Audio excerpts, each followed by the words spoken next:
네, 시청자 여러분 안녕하십니까? 금요일 아침 글로벌 비트로 이어가도록 하겠습니다. 간밤 뉴욕 증시는 지미 카터 전 미국 대통령의 국가 장례식이 치러지는 관계로 시장이 하루 쉬어갔습니다. 그런 가운데 지금 라스베이거스에서는 CES의 열기가 한창 뜨거운데요. 오늘 관련한 내용들 많이 준비해 주셨죠? 네, 지금 뉴욕 증시는 잠시 쉬어가지만 CES 2025는 뜨겁게 이어지고 있습니다. 그 안에서 단연 키워드는 AI, 인공지능이 아닐까 싶은데요. 그래서 오늘 CES 2025에 관련된 이야기 어떤 움직임이 있는지 자세히 살펴보도록 하겠습니다. 그리고 체린 앵커가 오늘 이렇게 아주 핵심이 되고 있는 인공지능 관련한 투자의 핵심을 좀 준비해 주셨다고요? 네, 맞습니다. 인공지능 투자에 대한 고민이 많아지는 시점인데요. 그렇죠. 여기에 대한 힌트를 조금 오늘 찾아보도록 하겠습니다. 작년 한 해 미국 증시 상승을 주도했던 것은 바로 인공지능 AI였습니다. 이 미국의 AI 전성기, 과연 지금 시작에 불과한 것일까요?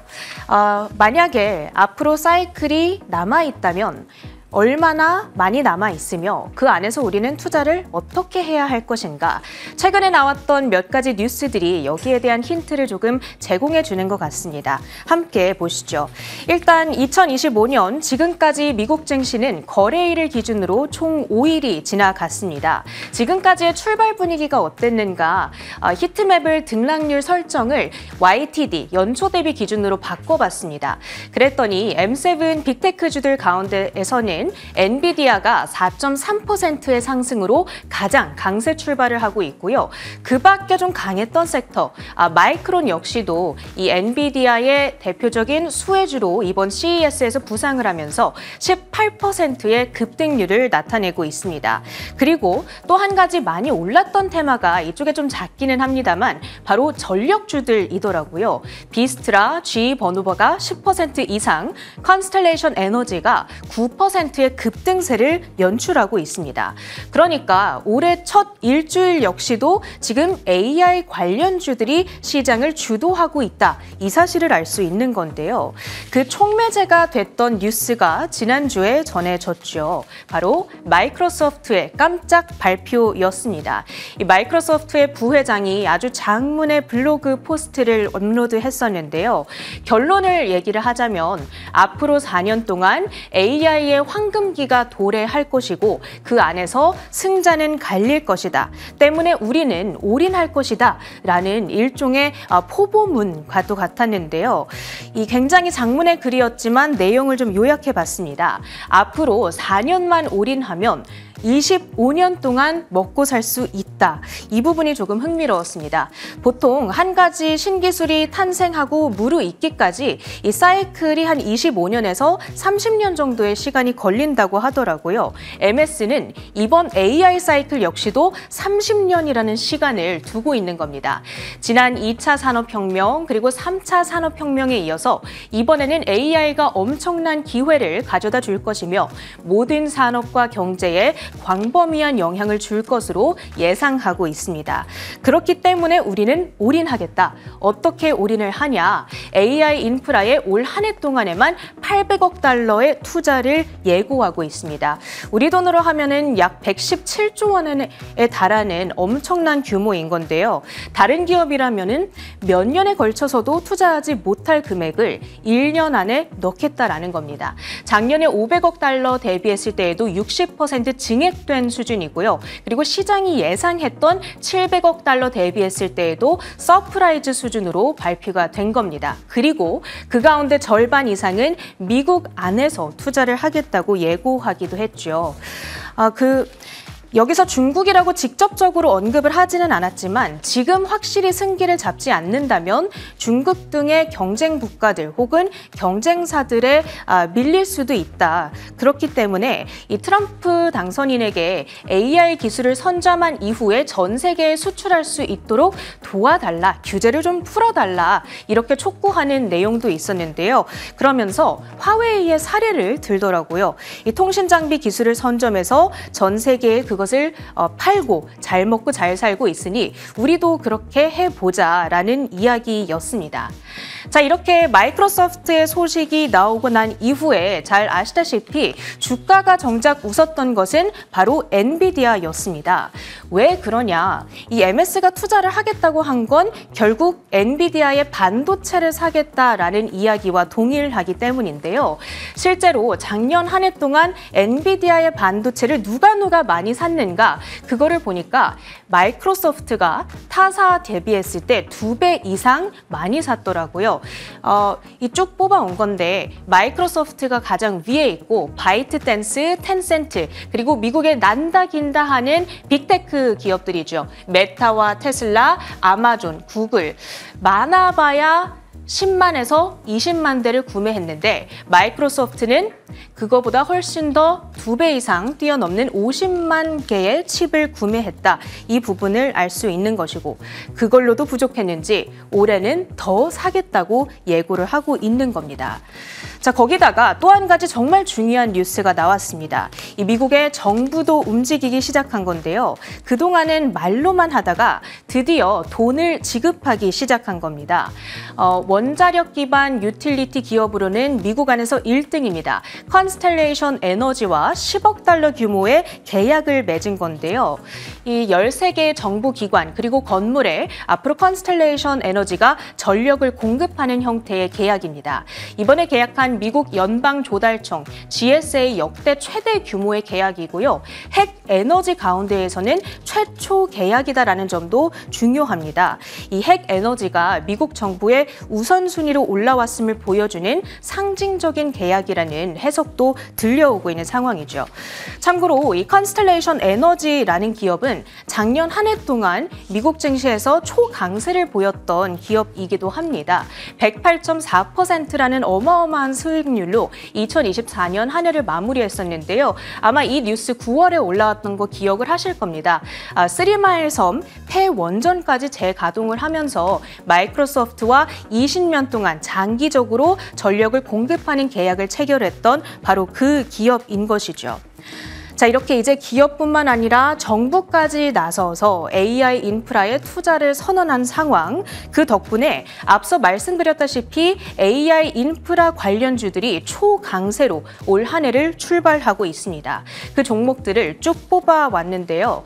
대표적으로는 SMR 관련주들, 오클로와 뉴스케일 파워가 10% 안팎의 상승, 그리고 전력주들, 그런데 원전 사업을 영위하고 있는 비스트라, 이 컨스텔레이션 에너지, 그리고 GE-버노바 등의 종목들도 10% 안팎의 상승이었습니다. 그뿐만이 아니죠. 냉각 솔루션을 제공하는 버티브가 11%, 그리고 데이터 센터 관련주인 슈마컴이 6%의 회복력을 보여주고 있습니다. 그 밖에도 암홀딩스라든지 엔비디아 등의 반도체주들 역시도 자리를 하고 있죠. 자, 그렇다면 이 AI 인프라 주들 올해 이 첫 일주일 동안 가장 강력한 상승을 나타낸 가운데 올해 연중 내내 그 수익률을 이끌고 갈 수 있을 것인가?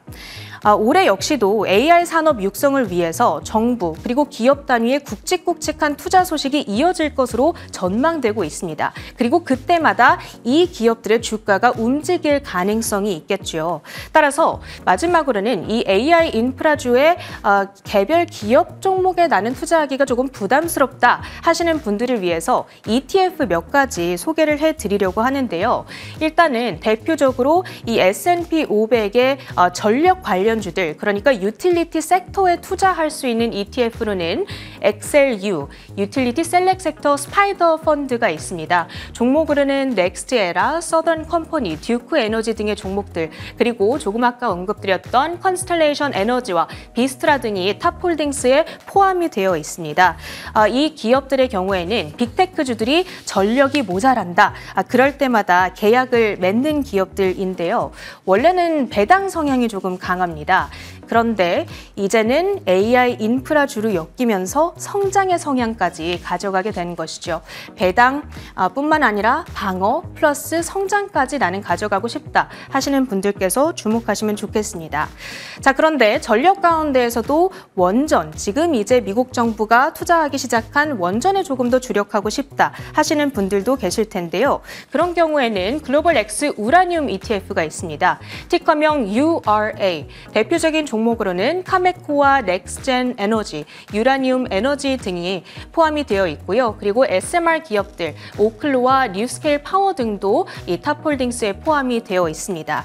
그리고 제조업의 지속적인 호황에 베팅하고 싶은 경우 인프라 관련 ETF로는 그리드 그리고 페이브 등의 티커명을 가진 이 ETF들이 있으니까요. 함께 공부를 해보시면 좋겠습니다. 자, 그런데 뭐니 해도 AI의 가장 대표적인 수혜주는 바로 엔비디아겠죠. AI 반도체에 나는 투자를 하고 싶다 하시는 분들을 위해서는 바네크 세미컨덕터 ETF, 티커명 SMH가 있습니다. 역시 엔비디아가 가장 먼저 들어와 있고요. 생산 1등 TSMC, 엔비디아의 경쟁사 브로드컴, 그리고 장비사 ASML, 그리고 그 밖의 반도체주들도 쭉 탑홀딩스에 들어가 있는 모습 확인이 가능하고요. 그리고 지금 많은 분들께서 이미 투자를 하고 계시는 SOXX와 가장 큰 차이점은 바로 엔비디아의 비중입니다. SOXX에는 엔비디아의 비중이 8% 정도밖에 안 들어가 있는데 반해서 SMH 안에는 20% 가까운 비중이 들어가 있거든요. 그러니까 엔비디아의 주가가 좋을 때는 SMH의 퍼포먼스도 훨씬 더 강력하고요. 반대로 엔비디아의 퍼포먼스가 좀 부진할 때는 SOXX가 조금 더 방어적인 성격을 가져갈 수 있다. 이렇게 해석을 해보실 수 있겠습니다. 자, 이렇게 오늘 ETF까지 소개를 해드리면서 올 한 해 AI 인프라에 투자할 수 있는 가이드를 살짝 제시해드렸습니다. 지금부터는 지금의 가장 핫한 키워드죠. CES에서 어떤 일들이 일어나고 있는지 확인해 보시죠. 네, 글로벌 헤드라인 소식입니다. 지금 뜨거운 열기를 이어가고 있는 CES 2025. 이번 CES를 한 문장으로 정리해본다라고 한다면 올해도 인공지능 그리고 젠슨 왕의 발언이지 않을까 싶습니다. 이 젠슨 왕이 한마디를 하면 해당 섹터가 크게 움직이고 특히나 주가의 변동성이 강력했는데요. 이번 젠슨 왕 발언의 첫 번째 타겟이 된 게 바로 양자 컴퓨팅 섹터가 아닐까 싶습니다. 아무래도 올해 유엔이 올해가 양자 컴퓨팅이 해가 될 것이다. 세계 양자 과학 및 기술의 해로 지정을 한 만큼 해당 섹터 자체에 대한 관심이 상당했는데 이번에 젠슨 왕이 양자 컴퓨팅 섹터에 대한 의구심을 던지면서 주가가 크게 흔들렸습니다. 어떠한 내용일지 그 이후의 이야기까지 살펴보도록 하겠습니다. 젠슨 왕 엔비디아 최고 경영자의 한마디가 아이온큐를 비롯한 양자 컴퓨터 관련 종목의 주가 하락을 불러일으켰습니다. 젠슨 왕은 현지 시간 7일 현재 양자 컴퓨터 기업과 협업하고 있지만 15년 뒤에나 초기 단계 제품을 볼 수 있을 것이라고 말했습니다. 이러한 젠슨 왕의 발언 이후 아이온큐의 주가가 약 41%가량 급락했으며 다른 양자 기술 관련주도 동반 하락했습니다. 네, 올 한 해 사실 작년 말부터 양자 컴퓨팅에 대한 관심이 지대했는데 이렇게 젠슨 왕의 한마디에 관련 기업들이 말 그대로 무너져 내렸습니다. 특히나 아이온큐가 이 간밤에만 41%가량 하락하면서 관련 종목들의 주가 흐름도 관심이 집중됐는데요. 어제 전해진 소식에 따르면 아이온큐의 3배 추종하는 ETP가 청산 절차에 진입했다라고 합니다. 그러니까 아이온큐가 40% 이상 하락하자 이 가치 자체가 없어지니까 이렇게 상장 폐지까지 들어가게 된 겁니다. 근데 여기서 또 집중해 보셔야 될 부분은 이 국내 개인 투자자들이 미국 주식에 투자한 비중 가운데 가장 높은 게 아이온큐가 차지했었던 상황이죠. 이 3, 4위에 차지할 만큼 관심이 많았던 종목이어서 이 우리 국내 투자자들이 타격이 얼마나 입을지까지 함께 체크해 보셔야 될 것 같고 지금 이러한 흐름이 양자 컴퓨팅 시장에 어떠한 영향을 미칠까? 젠슨 왕의 발언에 대해서 양자 기업들은 우선적으로 반발하고 나섰습니다. 어떠한 내용일지 바로 체크를 해보면요. 지금 D-Wave 퀀텀 CEO는 엔비디아 젠슨 왕 CEO 완전히 틀렸다라고 하면서 강력한 반발 기사를 내놓았습니다. 이 상용화는 15년, 20년이 아니라 지금 당장 가능하다라는 이야기를 내놓은 건데요. 지금 현재도 마스터카드도 그렇고 일본의 결제 기업인 NTT 토코모 측에서 현재 유료로 이미 기술을 사용하고 있다. 그렇기 때문에 지금 상용화가 되고 있는 것이다라는 이야기를 전한 겁니다. 하지만 이에는 아직까지는 좀 한계가 있어 보입니다. 앞으로 추가적으로 어떻게 의견을 내놓게 될지는 좀 팔로우업 해봐야 될 것 같은데 지금 당장 살펴보면 마스터카드도 그렇고 NTT 측에서 지금 양자 컴퓨팅 덕분에 나는 매출이 그리 크게 보여지지는 않는 상황입니다. 그리고 여러 가지 지금 뭐 금리의 문제도 그렇고 지금 주가의 상황상 양자 컴퓨팅이 받아들인 주가의 하방 압력을 전환시키기에도 문제가 있어 보이는데요. 이에 스피에 인베스트먼트 측에서도 15년, 20년 후에 상용화가 될 것이다 라는 타임라인은 지금 적절하다라는 평가를 내리기도 했고요. 그래서 지금 서비스단에서 구체화되지 않았기 때문에 서비스 구체화되기 전까지 뭐 기업 관련된 실적이라던가 이렇게 젠슨왕과 같은 발언들이 이 양자 컴퓨팅 섹터의 변동성을 크게 가져올 수도 있다라는 이야기를 내놓은 상황입니다. 그렇기 때문에 지금 우선적으로 아무리 양자 기업 기술들이 좀 반박을 했다라고 할지라도 양자 컴퓨팅 시장이 조금 더 흔들릴 가능성이 보여집니다. 이러한 변동성이 우리 시장에는 어떠한 영향을 미치게 될지까지 지속적으로 체크해 보시는 게 중요할 것 같습니다. 자, 이렇게 양자 컴퓨팅뿐만 아니라 젠슨왕 발언이 또 충격을 가한 것이 K반도체 기업이었는데요. 이 K반도체, 특히나 삼성전자와 SK하이닉스와 어떻게 협력을 이어갈 것인가. 사실 처음 기조연설에서는 삼성전자, SK하이닉스가 좀 배제되었기 때문에 우려가 되었는데 다시금 손을 잡을 것이다 라는 이야기를 내비치기도 했습니다. 우선 키워드가 어떻게 될지부터 자세히 살펴보도록 하겠습니다.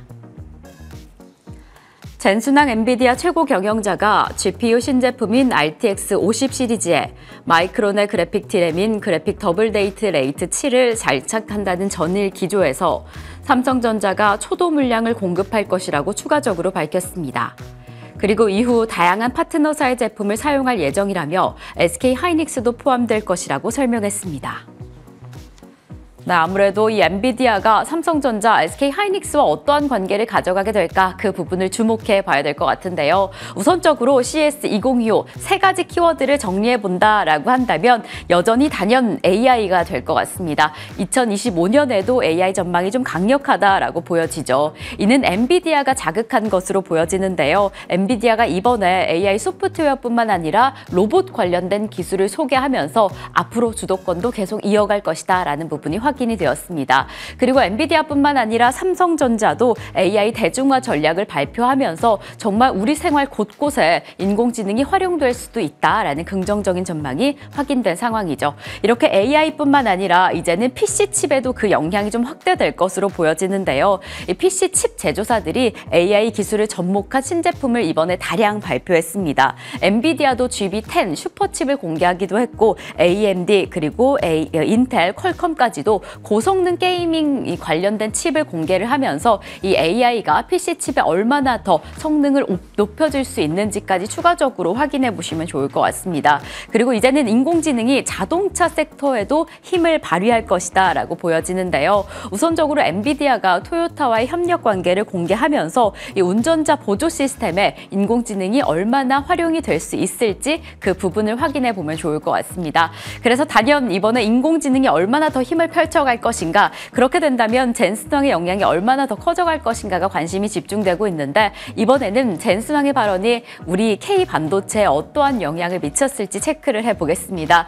사실 6일에 있었던 기조연설에서 우리는 마이크론의 칩을 사용할 것이다 라는 이야기를 단정적으로 하면서 그렇다면 SK하이닉스는 삼성전자는 사용 안 하는 거냐라는 의구심을 불러일으켰죠. 그래서 추가적인 발언이 나오기 전까지 우리 K반도체 우려심이 살짝 들이웠는데요. 이에 지금 8일쯤에 젠슨왕이 다시 말을 좀 바꿨죠.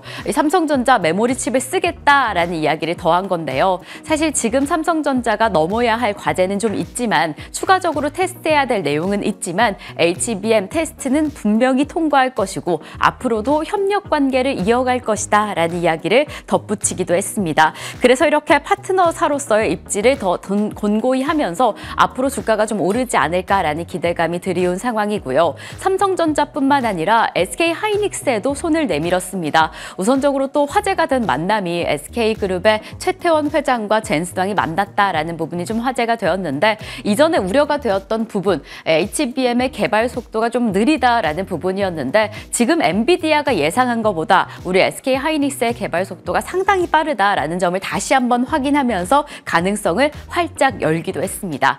그리고 이 HBM뿐만 아니라 로봇 분야에도 피지컬 AI 분야에서 대해서도 추가적으로 협력을 할 수도 있다. 긍정적인 이야기를 나눴다라는 이야기를 더하기도 했죠.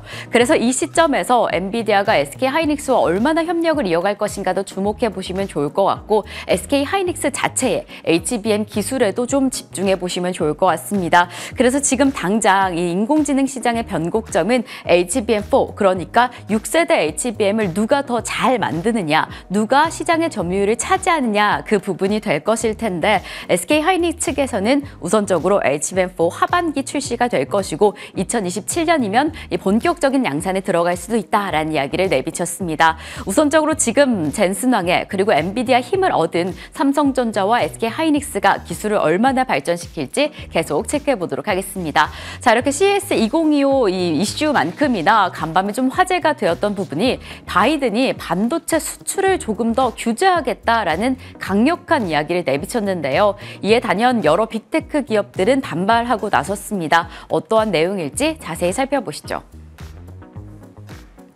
바이든은 전 세계 국가들을 3개 등급으로 분류해 한국, 일본, 대만과 주요 서방국을 포함한 소수 우방국에만 미국산 AI 반도체를 제한 없이 수입할 수 있게 한다는 수출 통제안을 발표했습니다. 이에 빅테크 기업들은 매출에 큰 타격을 입고 기술 지배력을 뺏길 수 있다고 주장하며 강력히 반발하고 나섰습니다.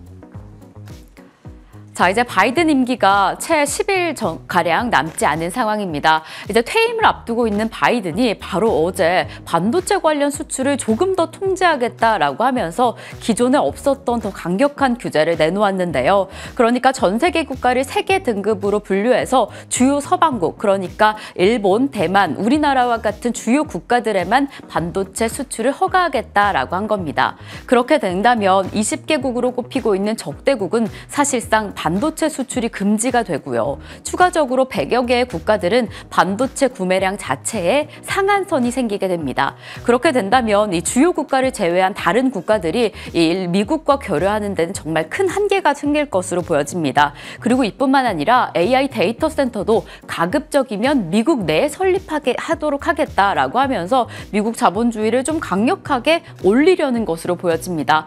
도대체 왜 10일밖에 남지 않은 임기 내에서 이렇게 기조를 강화시켰을까? 이를 두고 여러 빅테크 기업들은 정말 강력하게 반발하고 나섰습니다. 다음을 통해서 바로 확인해 보도록 하겠습니다. 지금 구글, 마이크로소프트, 아마존 등 IT 기업을 대표하는 정보기술산업위원회에서는 지금 바이든이 기업들과 이야기 나누지 않고 이러한 규제를 내놓았다라는 이야기를 더하기도 했습니다. 그래서 여러 기업들이 지금 역대 가장 파괴적인 규제를 내놓은 것이라면서 이러한 규제가 빅테크 기업에 큰 타격을 입게 할 것이다라는 이야기를 전한 건데요.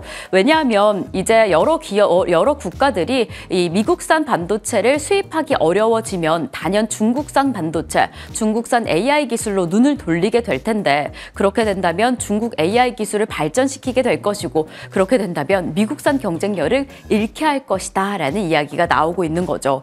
이렇게 중국 AI 산업의 성장을 부추길 수 있는 이러한 규제가 된다면 빅테크 기업들이 지금 단연 긴장을 하게 될 텐데 어떠한 내용으로 흘러가게 될지 이르면 10일 바이든이 다시 새로운 반도체 규출 수출 통제안을 발표할 것이다라는 이야기를 내놓았습니다. 지금 내놓은 규제를 이어가게 될지 혹은 지금의 이러한 반발을 조금 반영하게 될지는 체크해봐야 될 것 같은데 10일 어떠한 내용이 나오게 될지 계속 체크해보도록 하겠습니다. 저희는 계속 이어서 상품 시장으로 이어가 보겠습니다. 어제 하락했던 국제유가는 간밤에 좀 반등에 성공을 했습니다. 아무래도 지금 뉴욕에도 한파가 이어지고 있으면서 수요가 계속해서 증가하고 있다는 점도 체크해 보시면 좋을 것 같고요. 지금 3거래일째 비트코인의 하방 압력이 강력합니다. 어제까지만 해도 오래 보였던 상승폭을 모두 반납했다라는 이야기가 전해졌는데 지금 보이고 있는 지지선이 붕괴가 된다라고 한다면 추가적으로 단기 조정이 올 수도 있다라는 경고의 메시지가 나오고 있습니다. 비트코인뿐만 아니라 관련된 가상화폐 관련주들도 모두 낙폭을 보이고 있다는 점에서 이러한 변동성에 조금 더 유의하시면서 투자 진행하시면 좋을 것 같고요. 금값은 상승하고 있습니다. 2,691달러 지나가면서 정말 올해 3,000달러 터치할 수 있을지 긍정적인 전망까지 체크해 보시면 좋을 것 같습니다. 여전히 강달러 기조 이어지고 있는 상황 속에서 글로벌 비트 전해드렸습니다.